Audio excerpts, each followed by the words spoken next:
Bueno, vamos a ir empezando, ¿de acuerdo? Así que gracias por venir a las que estáis aquí. Recordad que también por la tarde tenemos una jornada de marxismo y filosofía que convenimos en llamar informalmente el día léctico, por hacer la gracia. Todos los créditos a Jesús, que es el que se encargó de exprimirse el cerebro para tal. Y bueno, el tema de la ponencia de hoy es una sesión complementaria a la que venimos desarrollando, no por ello menos importante tampoco. Se titula Los desafíos de la crisis ecosocial. Van a intervenir pues Eva García Sempere, ella es bióloga y es diputada. También después saltará a la palestra Daniel Albarracín, que es doctor en economía, si yo mal no estoy informado. Doctor en sociología y economista. Y economista, es muy importante esto. Porque yo creo que la perspectiva, conociendo el trabajo que ha hecho, que va a añadir también es bastante interesante. Y si los medios nos lo permiten, también intervendrá Mauricio Acerbo, que es el secretario general de Fondo Acción Comunista, ¿de acuerdo? En el caso de que por lo que sea pues, no pueda intervenir, no os preocupéis porque su intervención estará incluida en el vídeo que hagamos al final, ¿vale? Y dicho esto, cuando quiera, Vale, yo soy bióloga y exdiputada y la señora que normalmente deprime a la gente. Porque solo me llaman para hablar de crisis ecosocial y claro, para decir, bueno, tenemos 7 años y si no moriremos todos y todas. Entonces es un poco horrible. Pero bueno, es algo de lo que tenemos que hablar y especialmente tenemos que hablar si estamos en el marco de unas jornadas en las que hablamos sobre el capital, sobre la alternativa que tenemos que construir como izquierda en general ante el capitalismo que está destruyendo la tierra y destruyendo nuestras vidas. Construir esa alternativa no es fácil. Lo primero y fundamental y como punto cero sería entender que esto no es una contradicción secundaria, esa está la contradicción del trabajo, y luego otras secundarias como la de género, la de medio ambiente, crisis ecosocial, no es una cuestión secundaria. Cuando hablamos de la base material, estamos hablando de la contradicción fundamental. Porque si no hay base material, no hay trabajo, no hay capital, no hay construcción del socialismo, no hay absolutamente nada. Por lo tanto, esta debe ser incluida dentro de ese marco general que llamamos contradicción principal, junto también con la de género, en la que no me voy a detener, porque entiendo que eso además será objeto de otras charlas, pero que también forma la parte fundamental del capitalismo. El capitalismo se ha sustentado principalmente en la expoliación y la desposesión de los recursos naturales, entendiendo que eran infinitos y que ahí estaban para utilizarlos cuando se quisieran, y por otra parte la de los cuerpos, especialmente los cuerpos de las mujeres, que son los que han puesto toda la política de cuidado y han permitido que el capitalismo avanzara.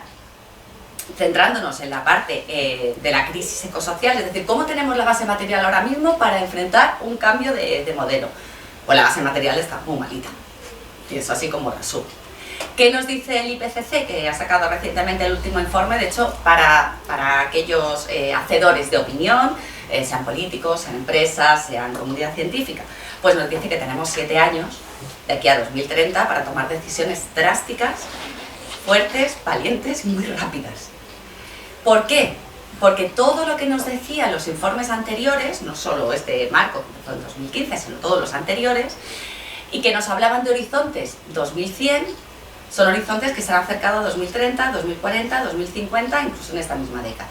Cuando hablamos de la subida de temperaturas medias, estamos hablando de que mientras se está hablando de no superar el 1,5%, en España estamos muy cerca de superarlo en esta década, el 1,5%, y en la media, o sea, y eso es la media estimada.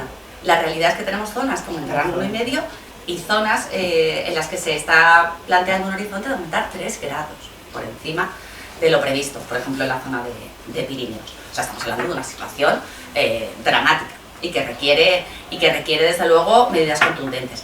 Pero esto que es lo llamamos en el paraguas cambio climático, no es la única crisis que tenemos ahora mismo por delante. Siempre solita, se lo lleva todo, se lleva todos los titulares. Es como el globo de oro de las crisis que tenemos, pero no es la única. Es muy grave, pero no es la única y no es la más grave tampoco. Tenemos al menos otras 3 crisis. Tenemos una crisis climática, una crisis ambiental, en la que ya ahí metemos en el paraguas todo. Me explico. Tenemos un problema de contaminación. Tenemos un problema de despilfarro de recursos. Un problema de acceso a los recursos. Todo eso lo metemos en un paquete. Una pérdida de biodiversidad sin precedentes. Bueno, sin precedentes no, tenemos algunos precedentes, pero hace muchos años, o sea, sin precedentes para nuestra civilización. Lo que le llaman la sexta gran extinción. La pérdida de biodiversidad no es menor. Es una de las cosas que siempre quedan como pequeñitas, como la secundaria, venga, el premio especial a la crisis de biodiversidad. Pero es brutal. Solamente teniendo en cuenta dos cuestiones fundamentales. La medicina, tal como la entendemos, se desarrolla en los laboratorios, pero su base mayoritariamente es vegetal. Cada vez que perdemos especies, estamos perdiendo también oportunidades de desarrollar nuestra propia medicina, es decir, nos estamos jugando nuestra propia salud. Y la segunda y fundamental, que es la que a todos nos puede venir a la cabeza, es que la pérdida de biodiversidad compromete nuestra seguridad alimentaria. Claramente. Entonces no estamos hablando de, ¿se ha perdido una margarita pequeñita que no valía nada? No, sí, vale. Cualquiera de las especies tiene un papel en el ecosistema. Eliminar una de esas especies rompe cómo funciona todo el ecosistema, con lo cual no es menor. Por supuesto, otra serie de recursos pesqueros, en fin, de todo. Lo que le llaman el peak oil. Más allá del peak oil, por supuesto, de ese punto del petróleo, estamos hablando de otra serie de combustibles fósiles, otra serie de minerales que están comprometidos. Una extracción masiva durante las últimas décadas, sobre todo a partir de los últimos 40 años, que fue cuando hubo el pico enorme, empezó la revolución industrial, pero el gran acelerón se dio en los últimos 40 años, ha comprometido los recursos que tenemos. El caso del petróleo es paradigmático porque ya en 2006... Ay, muchísimas gracias. Un momentito que estoy con la garganta como si fuera el desierto del Gobi. Ya en el 2006 la propia Agencia Internacional de la Energía nos dijo que la cosa estaba muy mal y que ya habíamos llegado al pico. ¿Eso quiere decir que no queda más petróleo? No, y eso hay que contextualizar. Lo que dice es que no queda más petróleo de extracción barata y fácil. Puede haber más, pero no será barato ni será fácil y al final necesitaremos más energía para sacarlo que la propia que generaría ese petróleo. Eso que quede claro. Pero lo que nos está diciendo los últimos informes es que vamos a un descenso del 34% del petróleo disponible si no se entra en nuevos yacimientos, si no se invierte. Que no queremos que se invierta porque si no, no luchamos contra el cambio climático. Pero un 34% es una bajada brutal. Es así sin precedentes. La bajada más grande que hemos tenido en petróleo fue en la Segunda Guerra Mundial y fue el 20%. Nada que ver, estamos hablando de un 34%. La cosa se pone muy grave. Si nos vamos al uranio, porque ahora se habla mucho de pues la solución será la energía nuclear. El uranio está en un descenso del 24%. Tampoco es que sea muy halagüeño. Estamos hablando de que en poco tiempo vamos a tener seriamente comprometidos. El diésel, el carbón, están todos en distintos puntos de pico. Unos estarán más cercanos, otros más lejanos, pero todos han llegado o están cerca de ese pico máximo. Si nos vamos a los minerales necesarios para hacer la transición energética, pues la situación también tiene sus complicaciones. En el caso del litio, del cobalto, complicaciones geoestratégicas por un lado, porque están en sitios de difícil acceso, y complicaciones en otro de pocos recursos, accesibles, siempre accesibles. Puede haber muchísimas reservas, pero no todas son accesibles para coger. Con lo cual, ese es otro de los grandes crisis climática, crisis ambiental en sentido amplio, de pérdida de biodiversidad, pérdida de suelos y demás, el peak oil y las desigualdades, pobreza, inequidad. Esa es la cuarta, por eso es una crisis ecosocial. Ese es el cuarto gran reto que tenemos por delante. El cambio climático y todas estas crisis que hemos estado viendo, de materiales, de minerales, de combustibles fósiles, de agua potable, ha generado un grado de desigualdad enorme y lejos de la tecnología y el avance cerrar esa brecha, la va aumentando cada vez más. En varios sentidos. Es decir, son aquellas poblaciones más vulnerables las que mayoritariamente han sido expoliadas de todos sus recursos y por otro lado, las que mayoritariamente están sufriendo todas las características propias de la crisis ecosocial, las que más sufren los efectos del cambio climático, los que más sufren los efectos meteorológicos extremos, los que más sufren la falta de acceso a recursos. Y por otra parte, las que mayoritariamente menos contribuyeron a la crisis climática, la crisis ambiental y el acaparamiento de recursos y agotamiento de recursos fósiles. abordar estas 4 grandes crisis, que nos dejan un marco difícil, es muy complicado. Muy complicado porque las salidas fáciles, y en esto podemos tener todos en la cabeza el Green New Deal, por ejemplo, las salidas fáciles no lo son, y son un callejón sin salida. Bueno, pues hagamos una transición energética justa, pasemos todo a renovables, y aquí no ha pasado nada, y seguimos con nuestras vidas. Pasen, aquí no hay nada que ver. Eso no es real. Y está más que demostrado y desmontado con argumentos científicos muy solventes, que eso no se va a poder hacer así.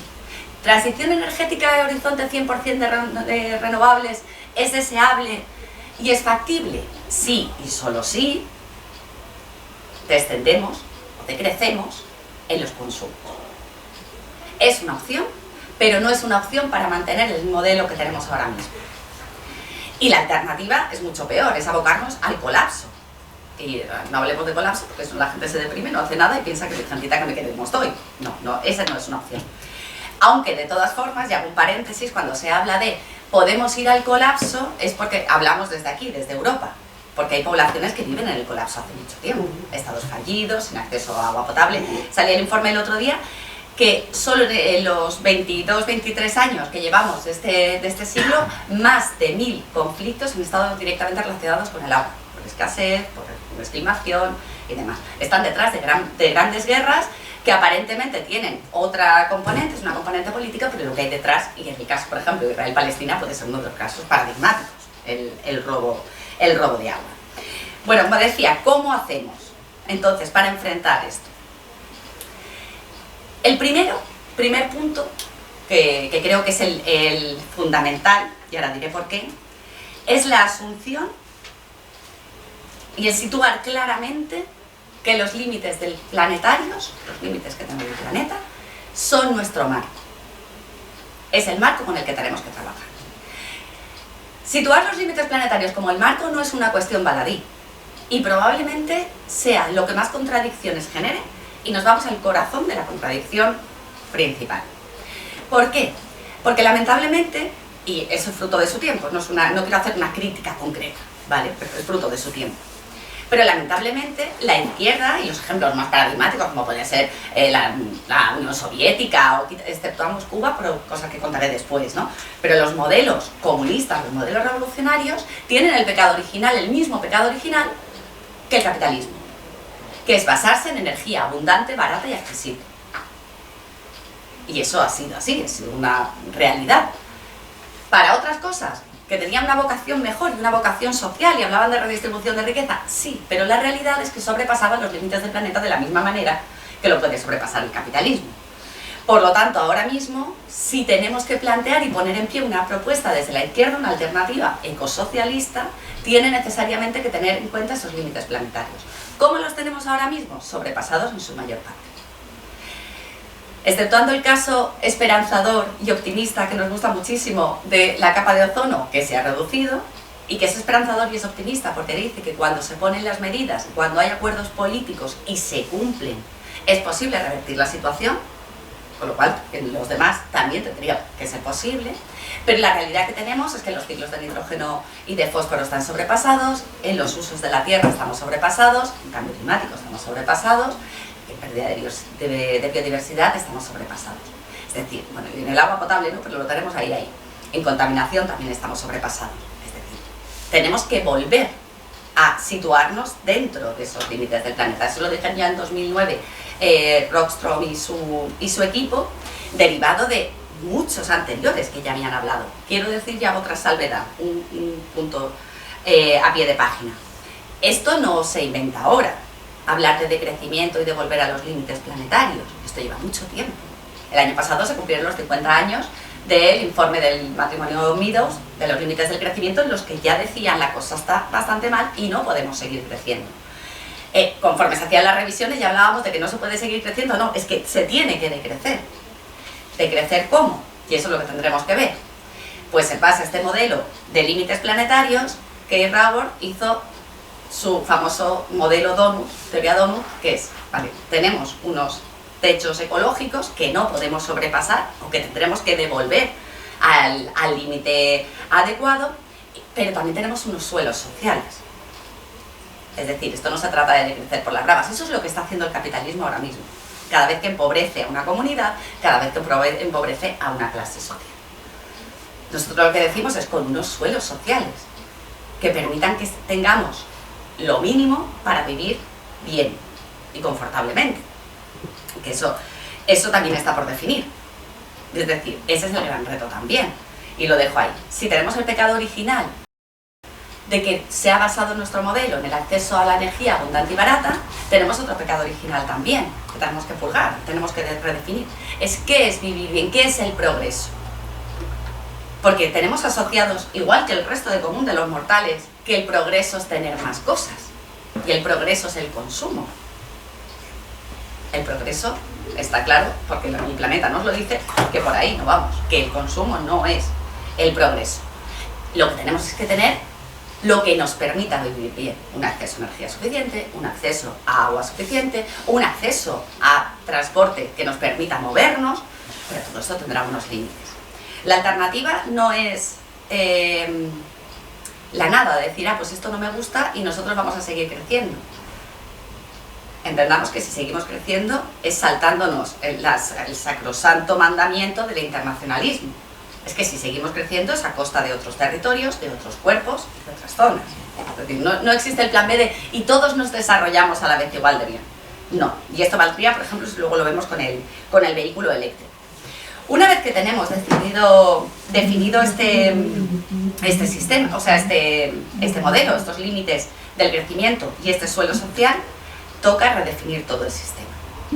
¿Por qué redefinir todo el sistema? Porque si ponemos el ejemplo en la transición energética, que es el que está más a la orden del día, no nos vale el sistema que tenemos ahora mismo, no nos vale, y tenemos que cambiarlo con esa vocación de decrecimiento. ¿Y por qué? ¿Porque somos unos sociópatas y queremos que la gente viva peor? No, porque queremos que la gente viva mejor.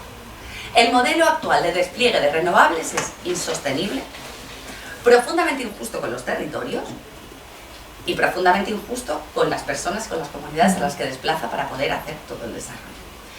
Y además es mentira tal como se está enfocando. ¿Es renovable y tenemos luz del sol infinita? Sí, pero la base material para captarla no lo es. No es infinita la capacidad que tenemos de captación de esa energía. ¿Por qué hay pérdidas? Porque tenemos muchos problemas de desarrollo en los propios territorios y porque necesitamos una cantidad de minerales y de combustibles fósiles para poner en pie ese despliegue de renovables que no facilita o no hace que sea de manera inmediata esa relación despliegue de renovables, disminución de las emisiones de gases de efecto invernadero y vamos a un escenario mejor en cuanto al cambio climático. Para desarrollar las renovables necesitamos necesariamente una inversión potentísima en combustibles fósiles. Hay que extraer, la minería ya representa el 10% de las emisiones de gases de efecto invernadero, hay que extraer los minerales, hay que transportarlos, hay que montar las torres. Todo ese proceso requiere de combustibles fósiles. El propio despliegue de renovables requiere de una serie de minerales que compiten con el despliegue de otras tecnologías. ¿Qué nos dice esto? Primero, que el despliegue se tiene que hacer, pero siendo muy conscientes de cuáles son los límites. ¿Tenemos que consumir todo lo que consumimos? Porque si hacemos ese análisis probablemente nos daremos cuenta que tenemos muchos consumos absolutamente innecesarios, especialmente en el norte. Siempre me gusta aclarar que cuando estoy hablando de eso estoy hablando del norte. En otros sitios tendrán que desarrollarse y tendrán que crecer. Esto es otra cuestión, pero en el norte.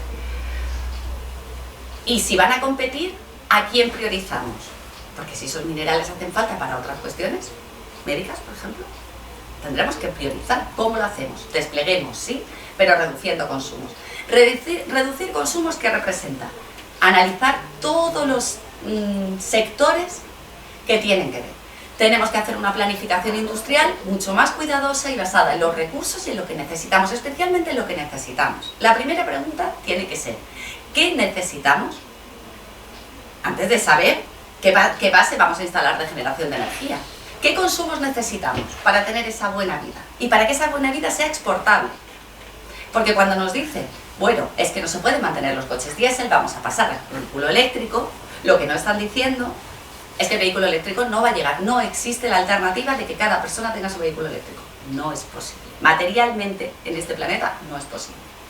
Por tanto, si tenemos que dar ese tránsito para que sea con justicia social, tendremos que ir a otro modelo de transporte, que priorice la accesibilidad, para empezar, que no tenemos que utilizar transporte, y eso significa rediseño urbanístico, y necesitamos priorizar, como el comer, el transporte colectivo, especialmente por ferrocarril, y eliminar o dejar de manera muy constreñida el transporte aéreo, el crucerismo y demás. Ni os cuento dónde está, no se le espera, no es posible, porque si no, no será un tránsito con justicia social, porque lo podemos seguir manteniendo en el norte, pero será a costa de seguir esquilmando cuerpos y territorios, que ahora nos estamos dando cuenta con la batalla que hay con el despliegue de las renovables en el mundo rural.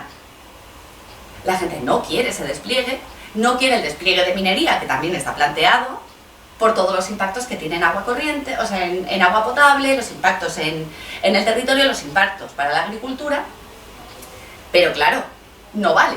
Es decir, a mí no me gusta mi territorio, pero no pienso cambiar mi modelo de vida ni mis hábitos porque voy a esquilmar territorios de otro, no, ni mi patio trasero ni el de nadie. Entonces necesitamos reconfigurar. En el plano agroalimentario nos ocurre 3/4 de lo mismo. Nos dice COA, nadie es sospechoso de que son súper ecologistas, pero nos dice COA, tenemos ya una factura climática que estamos pagando. Estamos pagando todos los meses, o sea, todos los años, el 6% de descenso en los valores de la producción, en los rendimientos asociados a la producción. Y eso significa 550 millones de euros menos. O sea, significa para ellos una factura climática, pero para nosotros una pérdida de soberanía alimentaria cada vez que disminuyen los rendimientos agrícolas. Si esto se está dando, significa que para enfrentarlo tendremos que rediseñar el sistema agroalimentario en su conjunto. Es que el sistema agroalimentario no es adecuado a la relación que tenemos. Primero por los impactos en emisiones que tienen. El sector de la alimentación, en el caso de España, alcanza casi el 40% de las emisiones de gases de efecto invernadero. Es una barbaridad, es el primer sector que tendremos que enfrentar, entre transporte, producción y demás.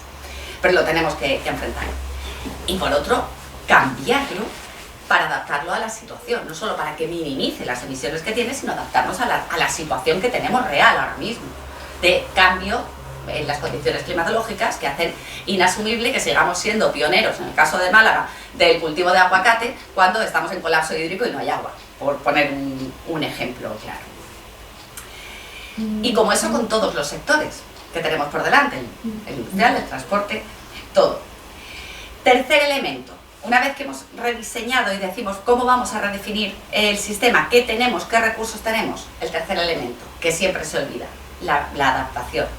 Todos los planes de mitigación previos están muy bien, pero ¿qué vamos a hacer? Si mañana dejaran de emitirse gases de efecto invernadero, o sea, radical, desplome total y no se emite nada más. Así todo, nos quedan décadas de sufrir las consecuencias del cambio climático y las consecuencias de la pérdida de biodiversidad.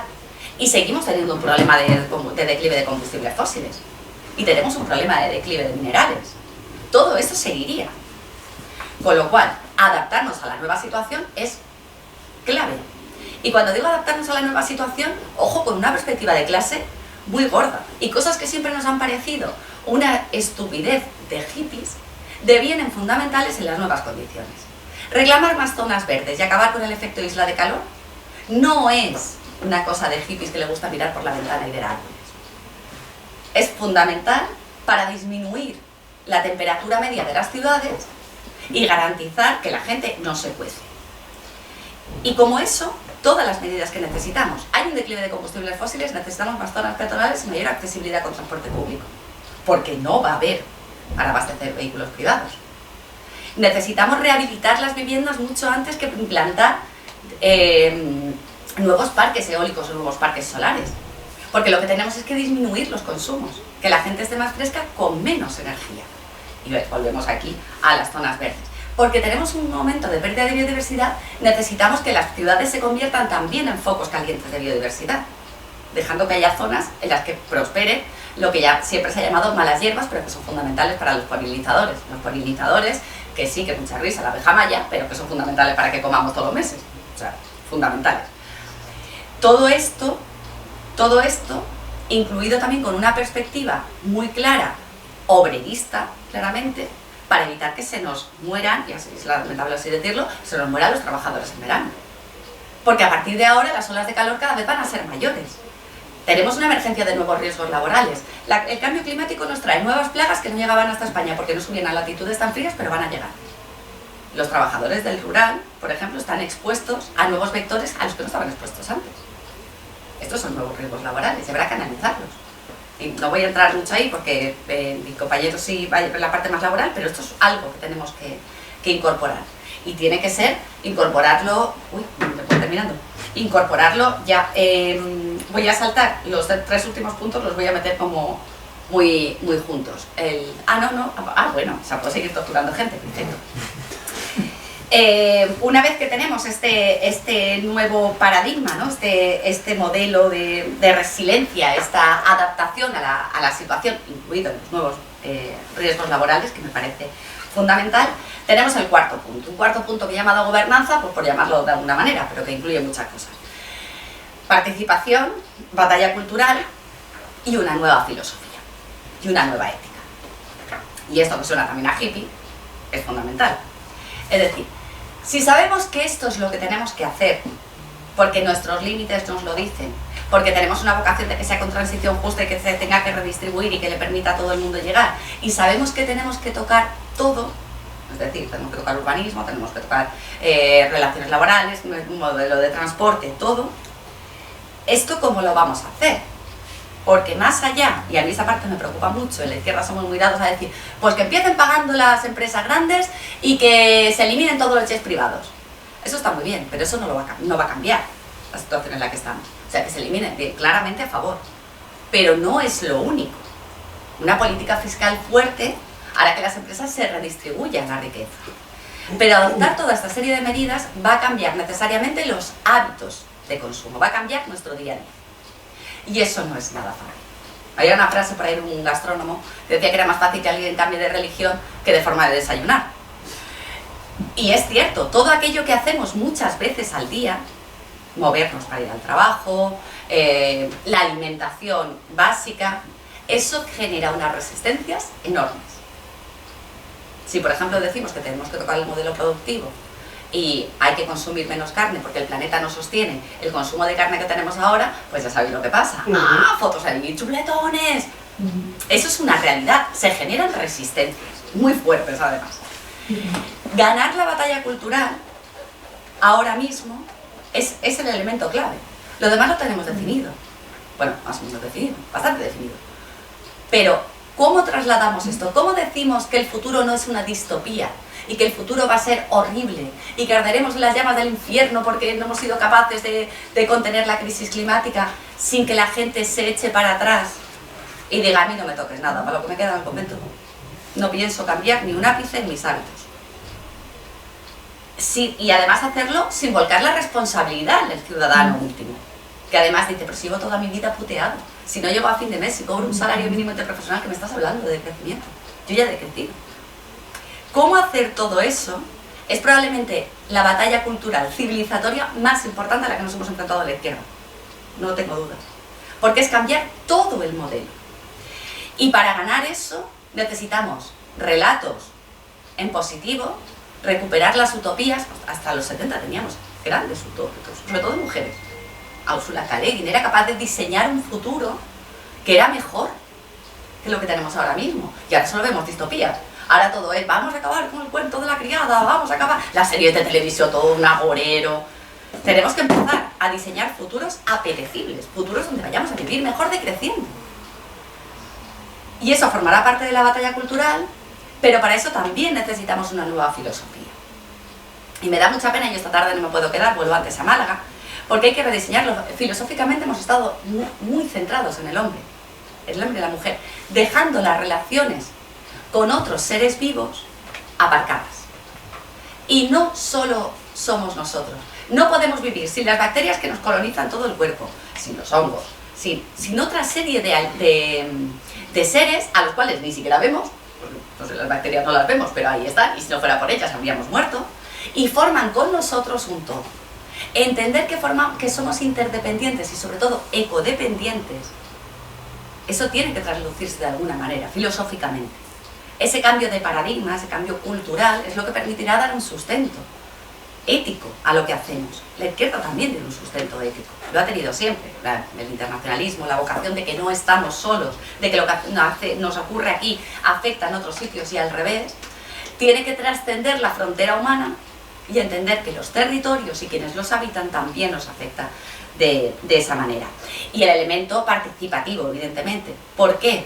Porque si esto no se construye entre todas, si a la pregunta de quién decrece, cómo se decrece, cuánto se decrece, qué se decrece, no lo hacemos contestando entre todas, esa respuesta nos la dará el capital con la vía ecofascista. El decrecimiento no es solo una teoría política, no es solo un planteamiento que tenemos. Es el reflejo del declive actual, evidente, incontestable, de los recursos que tenemos ahora mismo. ¿Cómo gestionemos ese declive? Puede ser por las buenas, con un decrecimiento ordenado, democrático, participativo y que ponga en el centro la vida de las personas, o se puede hacer por la vía ecofascista, de la desposesión, de va a quedar en los márgenes la mayor parte de la población y una pequeña parte de la población va a seguir disfrutando de todo hasta que el festival se acabe, porque se acaba definitivamente. Pero no es una cuestión que podamos elegir, no es decrecimiento sí o no, es quién va a ordenar ese decrecimiento y quién lo va a liderar. Y entendemos que tenemos que ser nosotros, o el decrecimiento nos viene vía Endesa cuando dice tú no puedes pagar la factura de la luz, no tienes acceso a la luz, tú puedes sí. Eso es un decrecimiento desordenado y violento, y más violento que puede ser, y no voy a entrar con toda la cuestión de las migraciones y la gente que tendrá que moverse y desplazarse a consecuencia de las condiciones climáticas que ya está afectando y que eso ya es una realidad en gran parte del territorio. Y por último, porque iba a hablar de sumideros de carbono, pero ya sí que ahí si me meto, me escucho. Solidaridad y cooperación. Recuperar la enseña del internacionalismo, de la vocación internacionalista, es clave. Primero porque la vinculamos a la ética que decíamos antes, a necesidad de esa nueva filosofía de no estamos solos y somos interdependientes. Sino porque ahora mismo los grandes conflictos que estamos teniendo en nuestro territorio no son nada más que el reflejo de la desposesión y el neocolonialismo, bueno, o colonialismo tradicional que hemos venido haciendo con los países del sur. No es más que eso. Cuando alguien dice, no es posible que me esté llenando mi pueblo de placas solares, pierdo la capacidad de ver mi paisaje, me han contaminado las aguas, me han dejado sin aguas sin tierra para la agricultura, todo eso no es más que el reflejo de lo que venimos haciendo en los países del sur. En los países del sur, en algunos han agotado los recursos, o en otros han cambiado los gobiernos y han dicho, estamos un poco hartos de ser los que paguemos el festival de Europa. En cualquiera de los dos casos, estamos sufriéndolos ahora aquí. Si queremos plantear un modelo decrecentista, lo tenemos que plantear con vocación internacionalista y saber que queremos protección en nuestro territorio y que no nos esquilmen, y queremos que se redistribuyan los recursos de manera adecuada, pero también necesitamos necesariamente tener la mirada puesta en el resto de países. ¿No vamos a poder cambiar el iPhone todos los años? No. ¿No vamos a poder tener un coche cada uno? No. Porque la única manera de que eso se mantuviera sería a costa de otros territorios más vulnerables que nosotros. Y evidentemente ninguna salida de izquierdas puede permitirse el lujo de caer en ese desastre moral de decir que no nos importa que le pasen a otros territorios, incluyendo qué le pasa a otras especies, y con esto ya lo termino. ¿Por qué? Porque cuando hablamos de qué le pasa a otras especies, solamente estamos hablando de qué nos pasa a nosotros mismos. Si desaparecen depredadores claves para determinados mosquitos, pues sabemos que se desarrollan pandemias. ¿Queremos pandemias todos los años? Pues es de suponer que no. Lo que necesitamos es que haya un control. Y termino de verdad con esto. Hay un informe muy bueno en el que se habla de los determinantes sociales de la salud, porque creo que esto es fundamental decirlo. Y solo el 10% tienen que ver con la cercanía o el acceso hospitalario. Es cierto que tenemos que salir a la calle y demandar que necesitamos centros de salud, necesitamos hospitales, necesitamos CARES, sí, pero es el 10%. El 25% de los determinantes de la salud los marca el urbanismo, es decir, el entorno en el que estamos. Con lo cual, demandar más zonas verdes o demandar mejores ciudades es fundamental para nuestra salud. Pero el 40% es el trabajo. Con lo cual, trabajos adaptados también al contexto de lucha contra el cambio climático y, por supuesto, toda la serie de componentes más allá, es clave si queremos adaptarnos, sobrevivir y sobrevivir bien en un contexto tan terrible y tan dramático como el que nos podemos enfrentar si no hacemos nada. Y aquí lo dejo. Ya si os he deprimido a todos, puedo decir.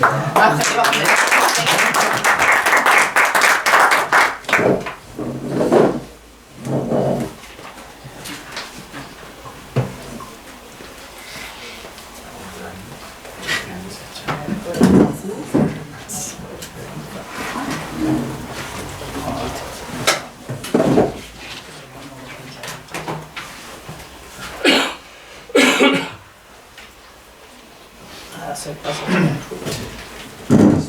pues un placer haber escuchado a Eva.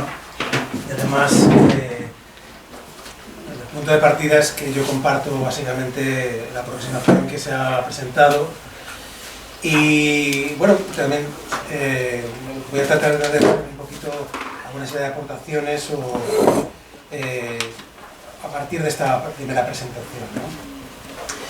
Vivimos un día especialmente agradable, incluso asombrosamente agradable, y diría yo que peligrosamente agradable. Es una señal más de que está estallando alguna cosa y que las cosas no van bien. Demasiado pronto, hace una temperatura muy alta, ¿no? La crisis ecosocial, como bien se apuntaba, está reflejada en diferentes dimensiones y bueno, lo que podemos decir es que hemos atravesado puntos de inflexión climáticos y puntos de no retorno en los grandes, 9 grandes capítulos, que aunque la casuística y la forma de ordenarlos y clasificarlos son muy diferentes, pero hemos traspasado esos límites planetarios, no ahora, sino que ya podríamos decir que desde los años 80 buena parte de ellos están siendo transgredidos. Y el planeta, sus leyes de entropía y demás, generan procesos irreversibles. Y estamos a tiempo de hacer algunas cosas y otras simplemente de mitigarlas, ¿no? Esto hay que tenerlo muy en cuenta. Y requerimos una batalla que es cultural, que es moral, pero sobre todo es material y es política, en tanto en cuanto no se trata solamente de mirar las cosas de otra manera, sino fundamentalmente de relacionarnos de otra manera con el mundo, entre nosotros, y hacer las cosas de otro modo, ¿no? Esa es la clave de Bóveda, porque tenemos 7 años, decía el informe del IPCC, para hacer algo muy urgente, muy drástico y muy rápido, para que a final de siglo este planeta siga siendo habitable por nuestra especie. El planeta, no cabe ninguna duda que va a seguir su rumbo. La vida se abre camino, pero todas las formas complejas, todas las formas que puedan dar pie a algo que entendamos como civilización, están en tela de juicio como nunca jamás lo han estado, ¿no? En este sentido, los datos nos reflejan que si los límites de seguridad, que están en torno al incremento de 1,5 grados centígrados, si comparamos con la era preindustrial, antes ya hemos llegado al 1,1 de crecimiento aproximadamente, y desde luego, si el 1,5 es peligroso, pasar de 2 grados sería sencillamente el inicio de una situación catastrófica, y sin embargo bastantes escenarios nos auguran a final del siglo llegar a 4 grados más, ¿no? Esto es incompatible con la civilización que vivimos y con el tipo de tamaño de población que tenemos, y desde luego es incompatible con el modo de vida y de producción y de consumo que estamos sosteniendo, ¿no? Pero para poder dar respuesta a esta cuestión, y más allá de que podemos caracterizar los problemas de la crisis ecosocial, tenemos que dar cuenta de la forma, de ese modo de vida que nos está recorriendo y en la que estamos enmarcados, ¿no? Bueno, yo creo que el modo de producción que vivimos a día de hoy tiene claras prioridades. Hay un ciclo del capital, una reproducción ampliada del capital que compromete al trabajo, a la producción, y que moviliza a la población y que con el modo de producción también estamos haciendo un proceso de extracción material de la naturaleza y de destrucción también de la misma, ¿no? Y no es algo abstracto, no está fuera del mundo, está inserto, incrustado en el mismo. Compromete a la biosfera, de la que el origen de la riqueza es la naturaleza. Eso lo dice la economía ecológica, que yo creo que es fundamental. Y dentro de ese mundo, esa biosfera, ese ecosistema, está nuestra modo de producción, nuestro modo de vida, en el que a día de hoy los seres humanos estamos encapsulados en formas sociopolíticas, en relaciones de poder muy precisas, en la que ese trabajo está, que es lo que está a caballo entre la naturaleza y la sociedad, está movilizado en todas sus formas para la lógica de lo que se llama de la mercancía y la lógica del beneficio, ¿no? Y por tanto está comprometiendo no solamente la naturaleza, sino también las formas de trabajo y las formas de vida, tanto en sus formas salariales, que son predominantes, como también otro tipo de trabajos, que también son trabajos como los trabajos de cuidados, que no están remunerados, pero también, bueno, en términos de horas de trabajo son mayoritarios. En el conjunto de la sociedad, el 55% del trabajo humano son trabajos de cuidados que son los que determinan si el origen de las naturalezas, si el origen de la riqueza es la naturaleza, el origen del valor en términos marxistas es el trabajo, lo que fundamenta nuestro bienestar son los cuidados, fundamentalmente, ¿no? Bien, se hablaba antes de colapso, ¿no? El término colapso ha asustado mucho, incluso hay gente que ha utilizado esto diciendo, bueno, es que estáis asustando a la gente, ¿no? Me asusta a viejas, ¿no? Los profesores biofísicos son muy claros, podemos llamarlos como queramos. Yo prefiero hablar de términos procesos de degradación medioambiental que suceden en largos procesos históricos, geológicos, van sucediendo degradaciones cualitativas de los procesos naturales que nos dan descensos de disponibilidad de materiales y energía que son la base material de la que sustenta nuestro modo de vida, ¿no? En este punto ya se ha retratado muy bien en la anterior exposición cuáles son los retos, ¿no? Y también, bueno, pues ¿cuál es nuestra tarea? Si diagnosticamos que las cosas están en una situación en el límite de iniciar un conjunto de degradaciones medioambientales muy severas que van a transcurrir durante varias décadas, igual para a la luz de la vista de un ser humano en nuestra vida dura muy en poco, pues igual nos llama mucho la atención, pero es que hay que advertir, esto no es una cosa de solamente las próximas generaciones, lo vamos a vivir, lo estamos viviendo en nuestras carnes, ¿no? Tenemos una tarea en la que no solamente tenemos que prevenir y tratar de mitigar todos esos procesos, o revertir en la medida de lo posible algunos de ellos. Ya desde luego hay un montón de procesos desencadenados y hasta la década de los 40 ya hay cosas que van a pasar sí o sí. Lo que pasa es que estamos a tiempo de que al final de esta centuria podamos tratar de hacer cosas importantes para que nuestros hijos, nuestros nietos y la propia especie humana tenga unas condiciones habitables. Tenemos también un proceso de adaptación y transformación radical que no es, como decía Eva, no es una contradicción secundaria, sino que articula las contradicciones principales y se articula con esta como una sola, ¿no? Esta es la cuestión central de nuestras vidas, ¿no? Como decía Jorge Richman, en este siglo de la gran prueba, ¿no? A la que estamos enfrentándonos. Un techo ecológico y un suelo social. Esa es la clave fundamental en un contexto en el que tenemos que garantizar que la gente tenga los bienes fundamentales, techo, energía, alimentación, movilidad colectiva, servicios públicos tradicionales como sanidad y educación, también atención a la dependencia y otros tantos. Esto tenemos que garantizarlo. Hay condiciones para verlo, para ofrecerlo, desde luego. Ese derecho universal, estos derechos universales deberían extenderse y son posibles de proporcionar. Ahora bien, a costa de privilegios que no pueden, de una minoría que son completamente inasumibles, ¿no? Y por tanto hay una colisión, una tensión fundamental entre derechos y privilegios, ¿no? Y yo quería centrarme en mi intervención en la cuestión del trabajo. Hay otros capítulos, podríamos hablar de la tecnología, podríamos hablar del consumo, ya se ha dado una pincelada.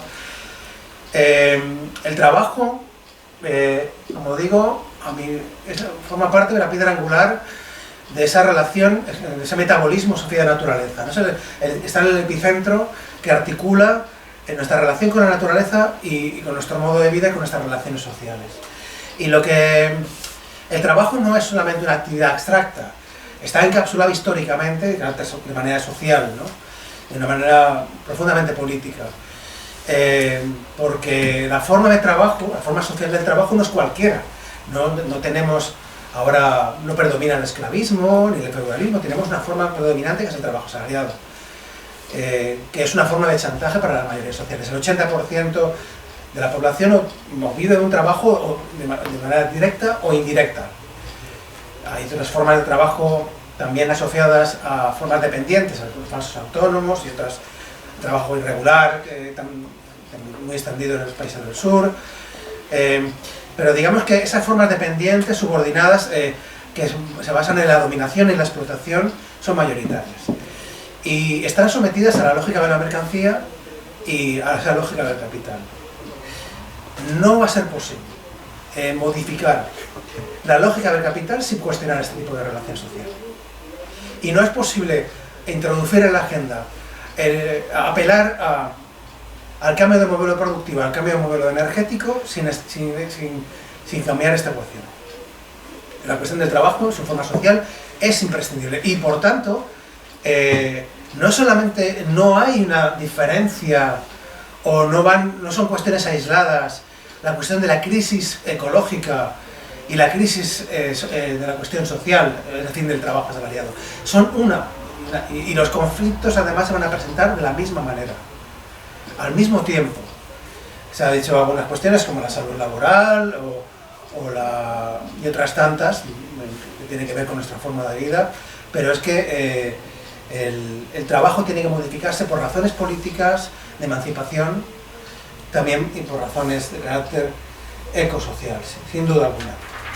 Bien, desde este punto de vista, las estrategias, voy a hacer una caracterización primero propia de cuáles los discursos y prácticas del establishment, del discurso dominante, de las prácticas dominantes, y luego voy a tratar de extender a dos recientes estudios que me parece que son relevantes, hay muchos otros, pero yo creo que son especialmente interesantes, en uno de ellos he participado yo, sobre qué escenarios cabe plantear a futuro y bueno, y luego sacaremos consecuencias para ver qué estrategias, para ver cómo nos acercamos a los escenarios más favorables a esa forma de vida compatible con nuestra biosfera,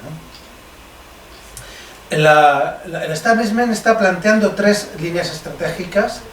Hay una que es la del business as usual, dejar las cosas como están, todo sigue igual, bajo la lógica del negocio y la mercancía, y que es una formulación profundamente productivista y autodestructiva. Producción, digamos, es sinónimo también de destrucción, porque extraemos para producir algo útil o algo rentable, tenemos que destruir nuestro medio. Por lo tanto, hay que tener un equilibrio para saber hasta qué punto casar una cosa con la otra. El caso es que la lógica de la mercancía es ciega. Solamente está despierta para la cuestión que produce rentabilidad. Todo lo que queda al margen de esto, si no socava sus costes o su rentabilidad, es completamente ciega. En este sentido, este modelo es completamente incompatible no solamente con la biosfera, sino también con una forma emancipada de vida, ¿no?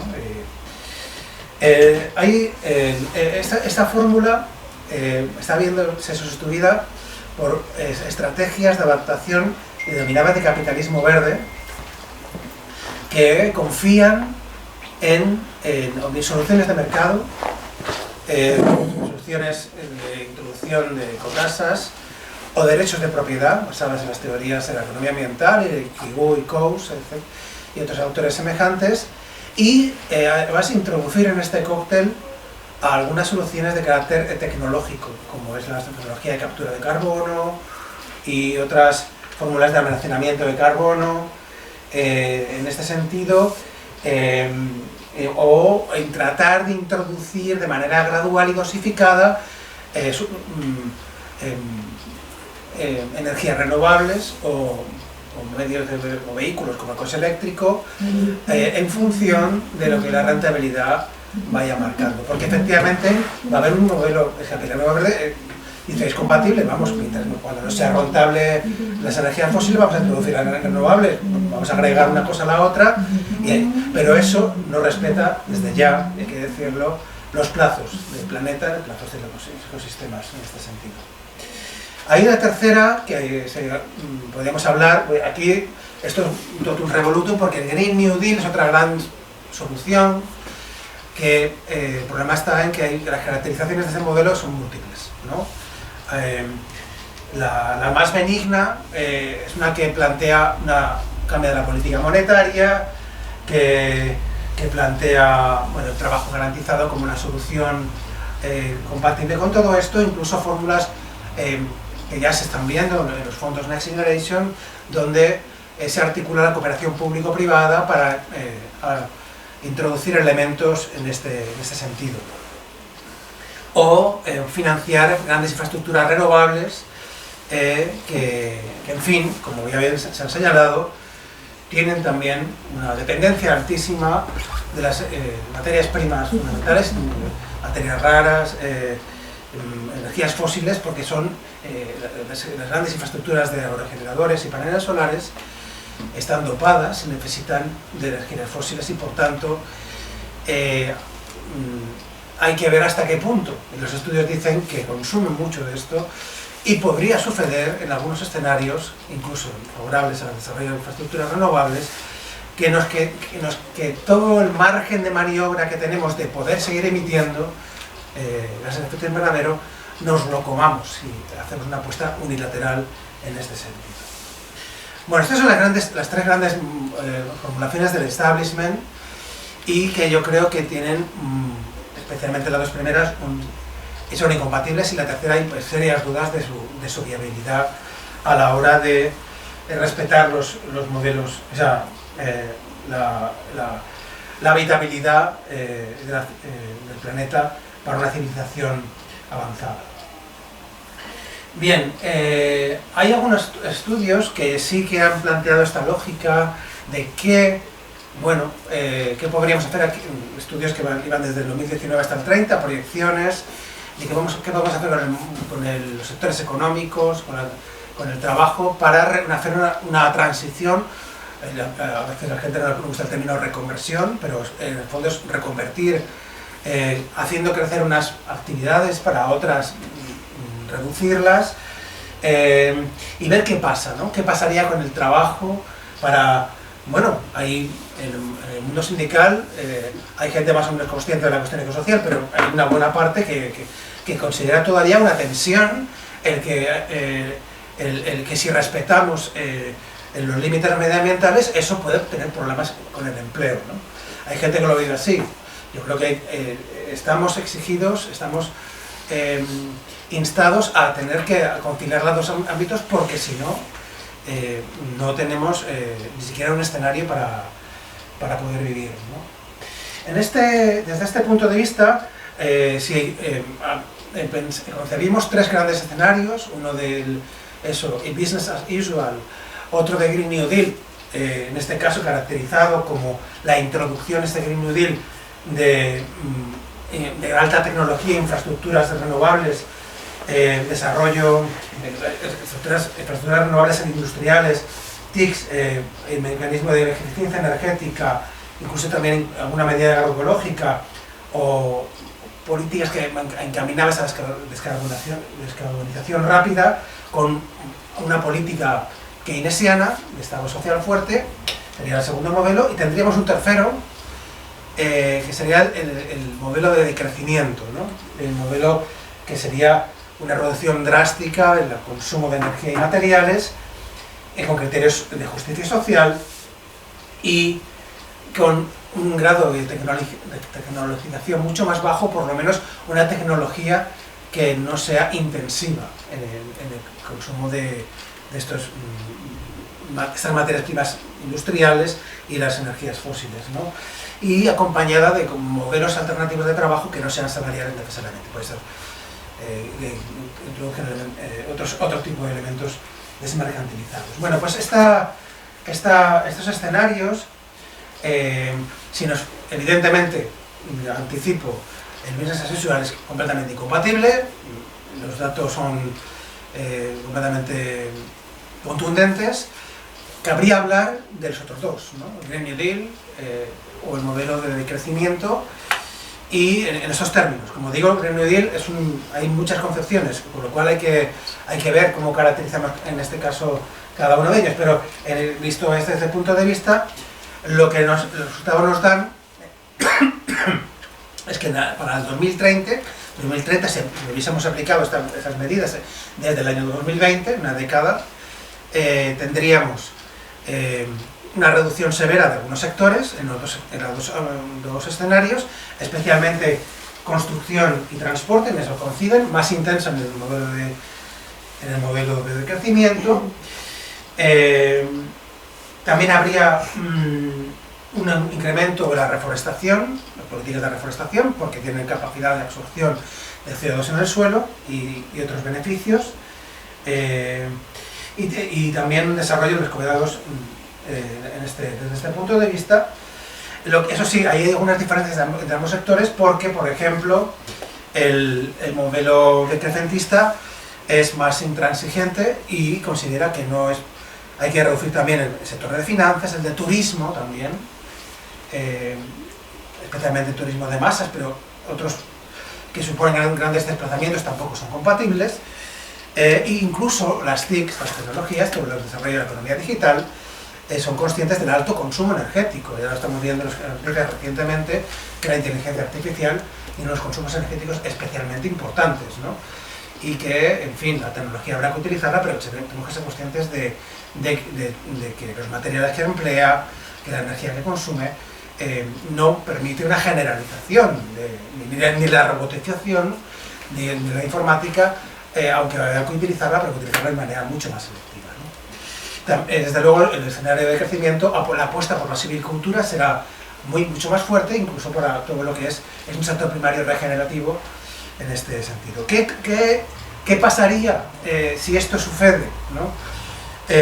Pues tendríamos unos descensos de un 55% de las emisiones en el escenario de crecimiento y casi del 80% del escenario de crecimiento. Tenemos que crecer un 80%. Todo lo demás, en términos de emisiones, todo lo demás, y aún así, los estudios más recientes que calculan, incluso el modelo de crecimiento necesita inversiones muy fuertes, incluso ese, y que implicarían un incremento, el equivalente a emisiones de gases de efecto invernadero durante 5 años, el equivalente al año 2020. Eso es, y eso implicaría un incremento de 1/10 de la temperatura media de la Tierra. Aun con todo, es el mejor escenario y es muchísimo mejor que el resto. Bien, el modelo de crecimiento es el único compatible de manera seria con estos límites de seguridad del clima, ¿no? Desde este punto de vista. Por no... son muchos temas que hay que tratar y hay que planteamos la alternativa. Otro estudio que he participado, que no tanto fijándonos en la cuestión de la energía o el tema del clima, sino en el de la biodiversidad, que es generalmente algo menos, se ha atendido mucho menos. Hicimos un modelo parecido en este sentido con 3 escenarios: un modelo de todo ser igual, un modelo de transición suave y un modelo de transición fuerte, ¿no? En el que básicamente el modelo de transición suave suponía para el mundo del trabajo una inversión importante en ocupaciones que se encargarían de regular la actividad económica para evitar ciertos límites, para que se respetasen, unos cambios graduales en ciertas actividades, crecimiento en algunas y crecimiento en otras, pero menos intensas, que es lo que sería la transición, ese modelo de transición intensa, que es compatible con el modelo de crecimiento, que también exigiría la introducción de nuevas de nuevos tipos de ocupación, de protección ambiental y otras, y también un modelo no solamente de regulación, sino de formación masivo para, en todas las ocupaciones de la economía, introducir nuevas competencias profesionales que incorporen en todas las actividades, no solamente una reducción en algunas, sino que en otras modificar la forma de trabajar, ¿no? En este sentido, lo que nos decía estos modelos es, muy parecida al anterior estudio, es que el empleo crece dejando las cosas como están, pero que iríamos a incrementos del 27% de los gases, en la emisión de gases, si las cosas siguen igual. En el modelo de transición intensa decrece un poco el número de horas de trabajo, en un 3,4%. En el modelo de transición intensa cae un 3,6% de las horas de trabajo, pero si aplicamos algo que yo creo que es fundamental, una reducción de la jornada laboral a 32 horas, el empleo crece en torno al 12,3% en el modelo de transición suave, y un 12,7% en el modelo de transición intensa, ¿no? Es decir, es posible, y esto se hizo de manera pormenorizada por ocupación, para proyección entre el año 2020 y 2028, este estudio está por presentarse en breve, es posible compatibilizar la cuestión del empleo y la cuestión ecosocial, en este caso la cuestión de la biodiversidad. En este punto, claro, esto planteados en términos como vamos a dibujar las cosas en una pizarra abstracta y ahora vamos a enfrentarnos con los problemas del poder y los obstáculos reales, ¿no? Que es ahí donde encontramos las principales piedras, ¿no? Esto inevitablemente necesita un cambio no solamente cultural, la batalla cultural es una batalla política de primer orden, y significa enfrentar un conflicto y enfrentarse a los poderes, el poder establecido, y además transición ecológica en estos términos de grandes palabras no es posible no solamente con una batalla política de envergadura y radical en este sentido, sino que es preciso introducir elementos de planificación para poderlos llevar a cabo. Estamos hablando de décadas de transformación, para que sea no solamente asumible, sino que los descensos de consumo energético y los cambios de modelo de producción no van a ser de un día para otro, es imposible hacerlo en breve plazo. Podemos hacer de aquí al año 2030, si tuviésemos un gobierno ecosocialista, podríamos empezar a hacerlo naturalmente, pero el problema efectivamente es que no es una cosa de un solo país, sino que además la tarea es de unas proporciones épicas, ¿no? O sea, eso está bien claro. Y requiere medidas de diferente orden. No solamente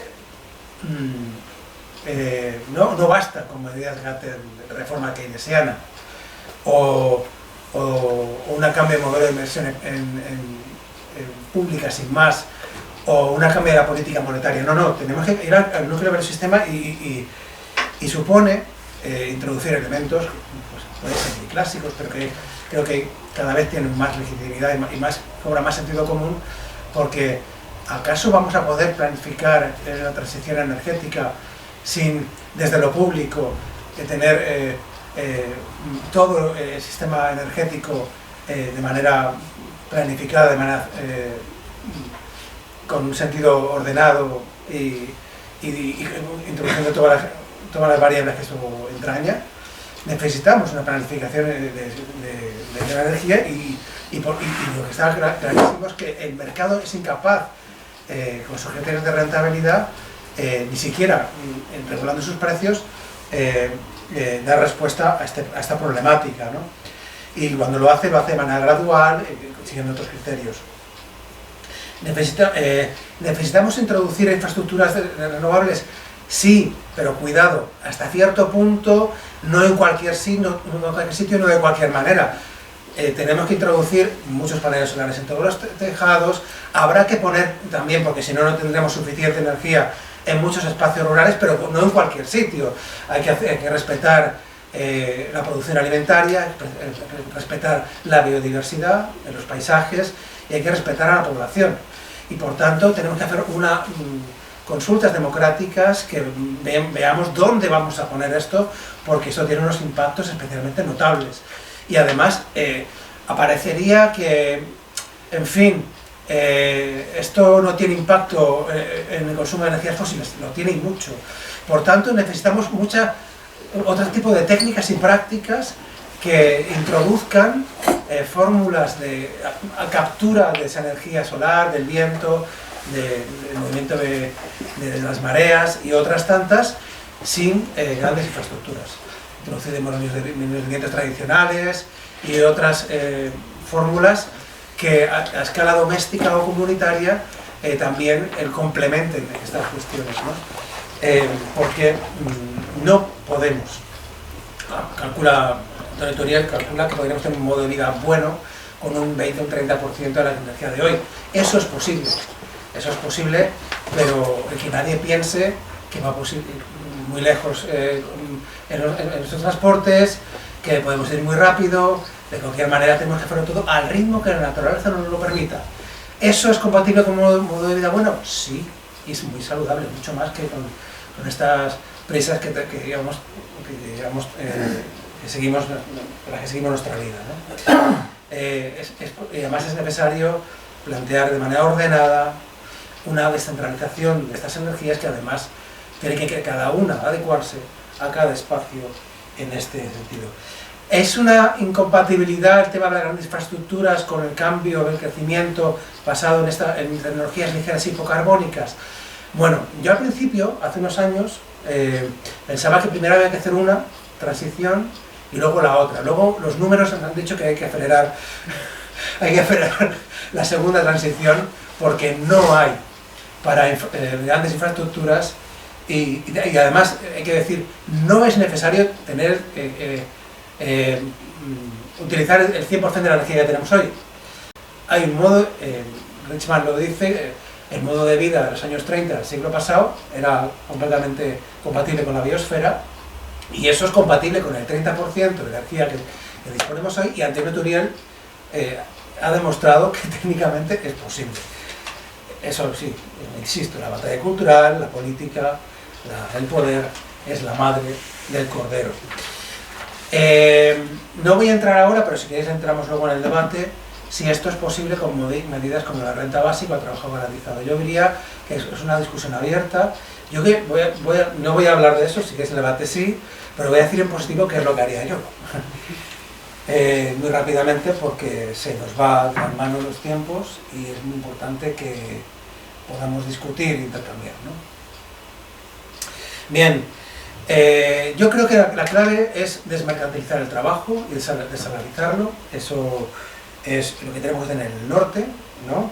Y esto tiene que venir acompañado no solamente de una democracia laboral, sino también una planificación económica, de regulación democrática de la economía en todos los sectores estratégicos, todo lo que compromete el bienestar de la vida social y también los límites del planeta. Eso tenemos que empezar a introducir elementos de planificación que sean democráticos, que los grandes parámetros se discutan colectivamente, que luego además se pueda extender a los territorios para ver cómo podemos eso llevar a cabo y qué sentido aplicar una técnica u otra, porque no es lo mismo la montaña, estar al lado del mar, o un sitio ventoso, o un sitio donde no hay luz o no hay luz. A veces tendremos que plantear una remodelación urbana o incluso hasta el punto de pensar en transiciones de emplazamientos humanos para ver, porque no siempre tenemos que traer la energía a los humanos, sino que históricamente lo que ha sucedido es lo contrario, que es que las poblaciones humanas han ido donde la energía y los bienes materiales están. Y esto no lo vamos a poder improvisar en 2 minutos, esto tendrá que hacerse de manera ordenada. La democratización radical del trabajo es insoslayable y yo creo que es la clave de Bóveda. Y lo que tenemos que entender es que fórmulas como el trabajo garantizado son dependientes, son respuestas al ciclo económico y aunque pueda introducir elementos de que estos trabajos garantizados sean de cuidados o de protección medioambiental, no podemos estar supeditados a los ciclos económicos. Nosotros, los ciclos económicos están porque está en la economía de mercado. En la economía ecosocialista, el mercado lo va a poner en un rincón, y cuanto más confinado mejor, porque además las formas de mercado predominantes son capitalistas y las otras, bueno, pues tienen sus problemas, ¿no? Podríamos hablar de que el mercado de feria medieval, bueno, pues puede regularse con equivalentes y bueno, para mercados de segunda mano puede servir, pero cuidado con esto, ¿no? Y creo que hay que introducir el desarrollo del desarrollo de los servicios públicos, decía antes, alojamiento, un paquete básico de energía para erradicar la pobreza energética, alimentación, comedores colectivos, sanidad pública, sin duda, mucho más, atención a la dependencia, educación y muchas otras que tenemos que desmercantilizar cada vez más espacios de la sociedad. Y como digo, la energía también, una de ellas fundamental, porque además no solamente tenemos que garantizar ese suelo social, sino, como digo, modificar el modelo energético de raíz, ¿no? Una última cuestión para introducir la cuestión de la renta básica. La renta básica por sí sola es un mecanismo de promoción de mercado, porque estimula el mercado, da capacidad de compra a la población. ¿Es incompatible con el modelo ecosocialista? Depende. Yo creo que en el modelo ecosocialista los beneficios estarían en manos de la sociedad y ahí tienen que redistribuirse. Pero esto es, lo que tenemos que entender es que la población va a aportar, tiene que aportar, la gente capacitada, trabajo útil, puede ser en forma de cuidados, en forma de trabajo comunitario o social, de arte público o no, va a tener que hacerlo. Y a cambio de eso, cualquier persona, en función de sus necesidades, va a tener que tener ese paquete de derechos universal que cubra su modo de vida, ese buen vivir, que es posible abastecer a todos, ¿no? Una renta básica, si solamente hiciésemos eso, pues vale, podemos darle una serie de dinero a la gente, pero ¿a dónde va a recurrir para recibir esos servicios? ¿Al mercado? ¿Vamos a estimular la economía privada? No. Tenemos que garantizar también la oferta. Y la oferta tiene que ser de manera pública, comunitaria y democrática, desde este punto de vista, planificada en los sectores estratégicos cuanto menos. Y por tanto, ¿es necesario otro tipo de rentas? Sí, yo creo que es posible y compatible plantear un abanico de ingresos para toda la población, de 1 a 5, en la 1 puede ser una renta garantizada para que nadie se quede, incluso si no puede trabajar, siempre cubierto esa cuestión, aparte del paquete de bienes y servicios públicos que se garantizaría. En este sentido, el segundo nivel sería el salario mínimo y luego otros 3 niveles que también servirían pues, para estimular la innovación, la sobrecarga, la responsabilidad de otras variables que podrían tener que reconocerse, más allá de que efectivamente yo creo que es importante que la gente haga porque está motivada por hacerlo o esté reconocida socialmente porque desde un prestigio, que son un cambio de paradigma cultural también en ese sentido. Me he dejado muchas cosas en el tintero, pero creo que estamos a tiempo de buen intercambio y por tanto lo dejo aquí para poder proseguir en el debate. Muchas gracias.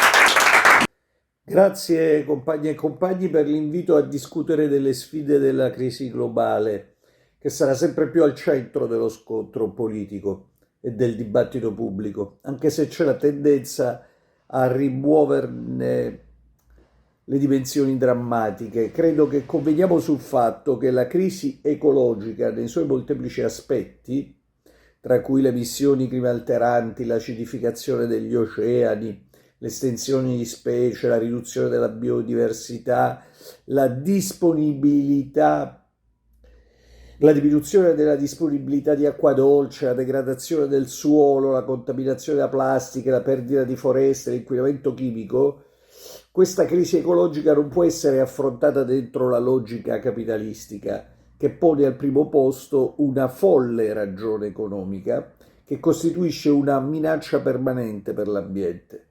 La causa del moltiplicarsi su scala globale degli assalti agli ecosistemi.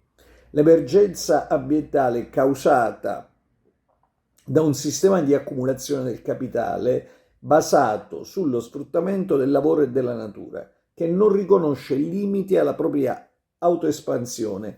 Lo aveva già capito Karl Marx, che parlava di frattura metabolica nel ricambio organico tra uomo e natura prodotta dallo sviluppo capitalistico. Marx individuava una tendenza che nel Novecento è diventata impressionante, che oggi viene riassunta da parole come antropocene o capitalocene. La consapevolezza di un'urgenza è evidente da decenni, però dobbiamo ringraziare la generazione di Greta Thunberg per aver suonato di nuovo il campanello d'allarme di fronte ai dati degli scienziati. Già negli anni 60 del secolo scorso, pionieri dell'ecologia come Barry Commoner, Murray Bookchin o Gregory Bateson misero in guardia sulle conseguenze in termini di riscaldamento globale del capitalismo. Barry Commoner scriveva nel 1971 che il sistema attuale di produzione è autodistruttivo, l'andamento attuale della società umana sembra avere come fine il suicidio. Inizialmente la consapevolezza ecologica è stata più forte nel paese più ricco del pianeta e si è espressa in termini di critica del nuovo stile di vita consumistico più che del modo di produzione capitalistico, per esempio attraverso i poeti della Beat Generation. Si pensi al romanzo I vagabondi del Dharma di Kerouac, dove il personaggio ispirato dal poeta ecologista ante litteram Gary Snyder criticava un modello di produzione e consumo crescente di sempre nuove merci inutili. Le forze politiche del movimento operaio per un secolo erano state prese più dai problemi della povertà o dello sfruttamento del lavoro e avevano fatto propria un'ideologia industrialista, vedendo nello sviluppo economico solo un potenziale di liberazione e di progresso per le classi sfruttate. Nell'URSS e nei suoi satelliti europei e poi in Cina è prevalsa l'urgenza frenetica di espandere la produzione nel nome della modernizzazione. Anche nei paesi liberatisi dal colonialismo l'urgenza dello sviluppo fu prevalente su ogni considerazione di natura ambientale. Per non parlare dei paesi capitalistici occidentali, dove anche i sindacati e gli stessi partiti della sinistra hanno considerato la creazione e la difesa dei posti di lavoro e la crescita economica da redistribuire attraverso lo Stato sociale e le rivendicazioni salariali come obiettivi prioritari. Una ideologia ottocentesca del progresso industriale e tecnologico fu fatta propria dai partiti della seconda e della terza internazionale. Come scrisse Allen Ginsberg, i marxisti non riuscivano a capire che gli sfruttati non erano solo i lavoratori, gli operai o il terzo mondo, ma anche le piante, gli alberi, le altre specie animali, i fiumi, i mari, i compagni pesci avvelenati dagli scarichi industriali. Se negli anni 30 il poeta comunista Bertolt Brecht aveva espresso le priorità del momento scrivendo discorrere di alberi è un delitto, negli anni 60 si comincia a capire che invece stava diventando un dovere rivoluzionario proprio occuparsi di alberi. In realtà Karl Marx aveva ben chiaro che il capitalismo si fonda non solo sullo sfruttamento del lavoro umano, ma anche su quello della natura. Ma non si può dire che questo sia stato il tratto predominante del socialismo e del comunismo nel Novecento, come fecero notare intellettuali come Pierpaolo Pasolini o Herbert Marcuse, che compresero la necessità della critica della modernizzazione capitalistica e intuirono la portata della questione ecologica. L'ecosocialismo dei nostri giorni non fa che riscoprire e valorizzare elementi ben presenti già in Marx e Engels, ma che per troppo tempo erano stati sepolti dalle socialdemocrazie come dal marxismo-leninismo sovietico. Devo dire che per noi comunisti italiani non si tratta di una novità, perché l'ecologia in Italia è stata introdotta nel dibattito politico da ecomarxisti fin dalla fine degli anni 60. Studiosi, esperti come Giorgio Nebbia, Virginio Bettini, Dario Pacino o Laura Conti, che erano in contatto diretto con Barry Commoner, erano interni al movimento operaio, simpatizzanti o militanti del Partito Comunista Italiano o delle formazioni della Nuova Sinistra. Il convegno organizzato dall'Istituto Gramsci, emanazione del PC, sul tema uomo, natura, società, ecologia e rapporti sociali nel novembre 1971 vide la principale istituzione culturale della sinistra di classe italiana confrontarsi con la questione ambientale. Questi ecologisti affermavano nei primi anni 70 che l'ecologia non è un lusso borghese, che l'ecologia è rossa. Nei testi di questi autori e attivisti italiani degli anni 70 e 80 troviamo citati i passi di Marx e Engels riscoperti successivamente da Jeremy Bellamy Foster e dagli autori ecosocialisti più recenti a livello internazionale.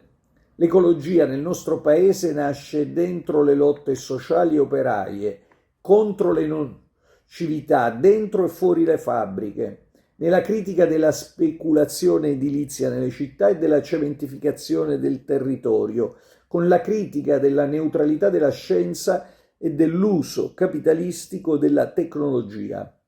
La ex partigiana Laura Conti scrisse che bisognava essere rivoluzionari nel campo sociale e conservatori in quello naturale. Questo ecologismo di sinistra ha ottenuto grandi vittorie, compreso lo stop all'energia nucleare attraverso 2 referendum. Possiamo dire che la scoperta dell'ecologia di Marx per l'Italia è all'origine del movimento ambientalista e anche noi di Rifondazione Comunista abbiamo cercato di tenere viva questa tradizione teorica e questa prassi anche in rapporto con altre esperienze internazionali, come la rivista Capitalismo, Natura, Socialismo fondata da James O'Connor. Per anni il nostro quotidiano Liberazione ha ospitato un inserto, l'Insostenibile, su cui scrivevano i più importanti nomi dell'ecologismo italiano e internazionale. In Italia la critica al Marx e al marxismo, che li accusava di aver sottovalutato la questione ecologica negli anni '80, fu avanzata soprattutto da intellettuali verdi provenienti dall'estrema sinistra che avevano abbandonato sulla scia dei cosiddetti nuovi filosofi francesi il marxismo. L'ecologia politica non è una moda passeggera, né una novità scoperta da Greta Thunberg e dai Fridays for Future. Il movimento per il clima ha avuto il merito però di riproporre l'urgenza e la drammaticità della questione ecologica di fronte al fallimento delle conferenze internazionali e all'inconcludente bla bla bla che si ripete da anni, mentre aumentano le emissioni climalteranti e anche la produzione di plastica. Con l'omologazione dei partiti verdi c'era bisogno di riproporre un approccio radicale. Di fronte al fallimento del neoliberismo nell'affrontare le sfide condivise ufficialmente dalla comunità internazionale, almeno dalla conferenza di Rio del 1992, è riemersa la necessità di un movimento ambientalista che sia capace di criticare la logica del capitale. Dentro la rinascita di movimenti anticapitalisti dopo il 1991, la critica ecologica di Marx è riemersa progressivamente nelle mobilitazioni ambientali e antiliberiste globali. Lo stesso slogan System Change, not Climate Change ha espresso questa consapevolezza a livello internazionale. Per i comunisti, l'ecologia, come il femminismo, dovrebbe essere una fonte di arricchimento del marxismo, come ha scritto Richard Levins. Come erano state ai tempi di Marx la filosofia tedesca, l'economia politica inglese, il socialismo francese. Oggi sappiamo che Marx e Engels furono ecologisti ante litteram e la loro critica del capitalismo ha anticipato e accompagnato la nascita della moderna coscienza ecologica. Nel terzo libro del Capitale, Marx esprimeva una visione della società socialista comunista in cui i produttori associati non solo si liberano dallo sfruttamento capitalistico, ma, parole sue, regolano razionalmente il ricambio organico con la natura. Nel manifesto del Partito Comunista, Marx e Engels scrivevano che i comunisti si distinguono dagli altri socialisti per il loro internazionalismo e per il fatto che comprendono e portano avanti l'interesse del movimento complessivo. Per questo i comunisti oggi non possono assecondare spinte corporative conservatrici o addirittura negazioniste, non possono che essere ecologisti. Alla coscienza di classe si deve accompagnare la coscienza di specie. Ovviamente il passaggio dalla teoria alla pratica è assai più complicato delle enunciazioni di principio e costringe a fronteggiare le contraddizioni. La sfida della transizione ecologica ci pone di fronte a problemi su scala gigantesca. Da questo punto di vista in Marx e nella storia del movimento operaio possiamo trovare elementi ed esperienze utili.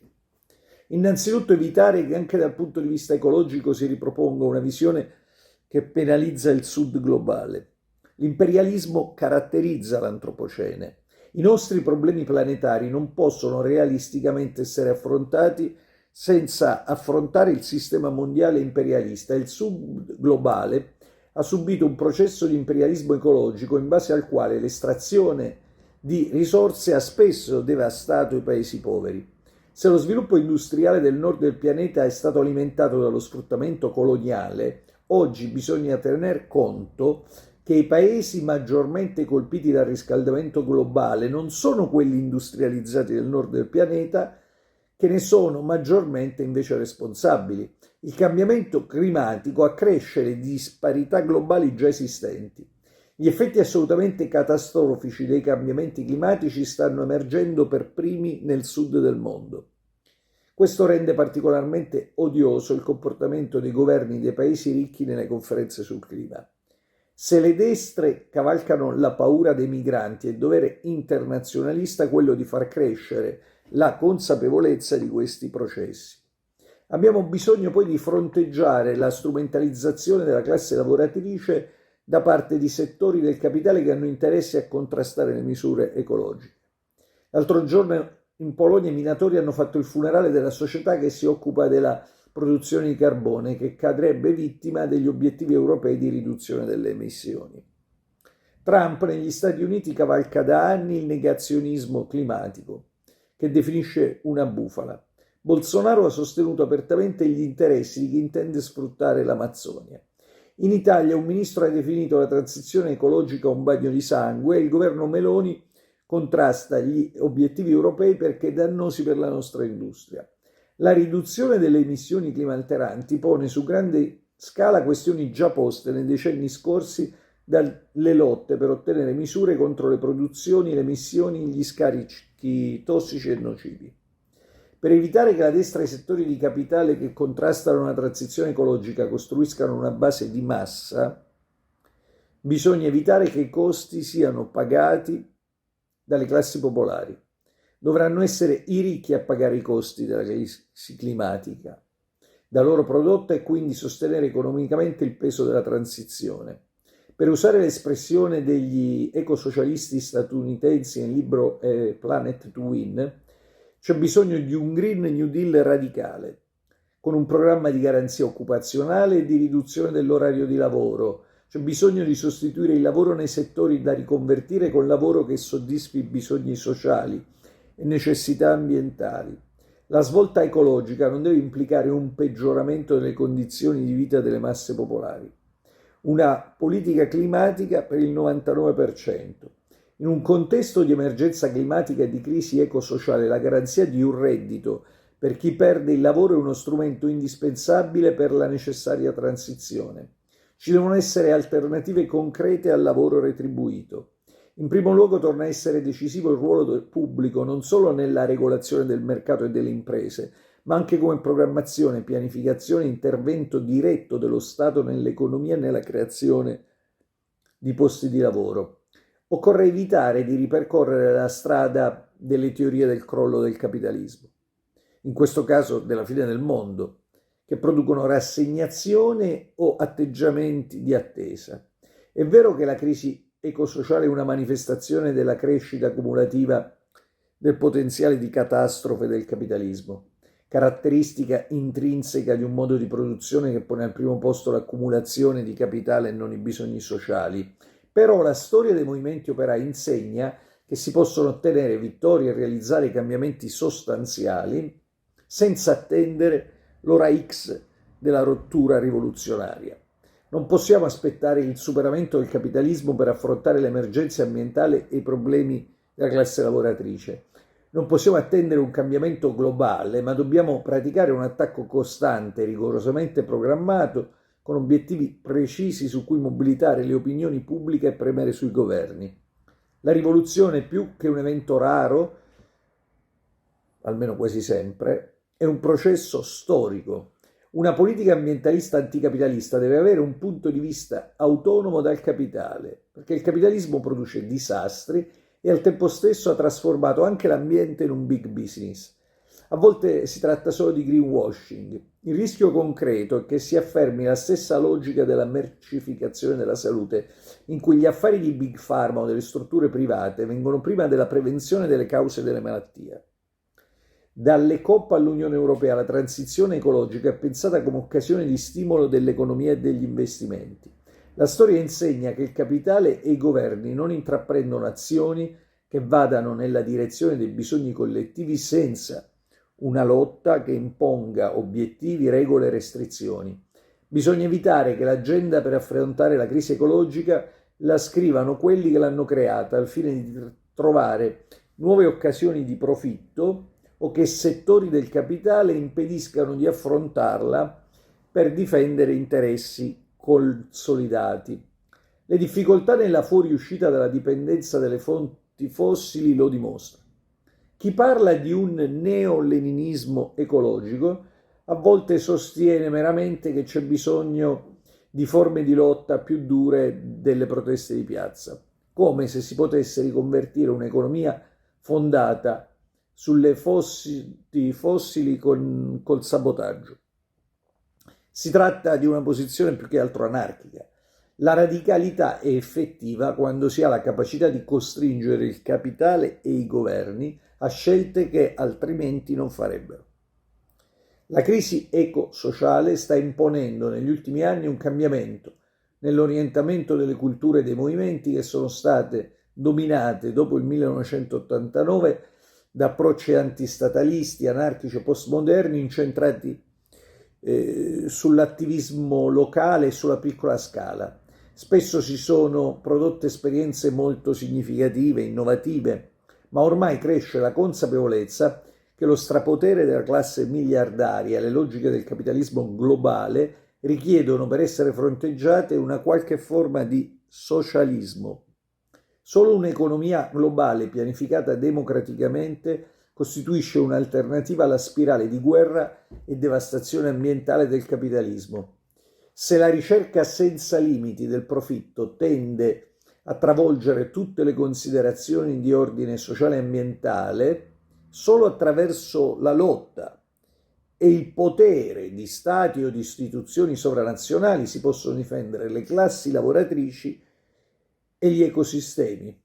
Per affrontare la crisi ecologica c'è bisogno di riorganizzare l'intera società, insomma di un ecosocialismo del XXI secolo. A questa conclusione era aggiunto anche il vecchio poeta Lorenz Ferlinghetti: un socialismo che rispetti tutte le libertà e tutti i diritti degli individui per salvare il pianeta, socialismo o estinzione. Grazie compagni e compagni.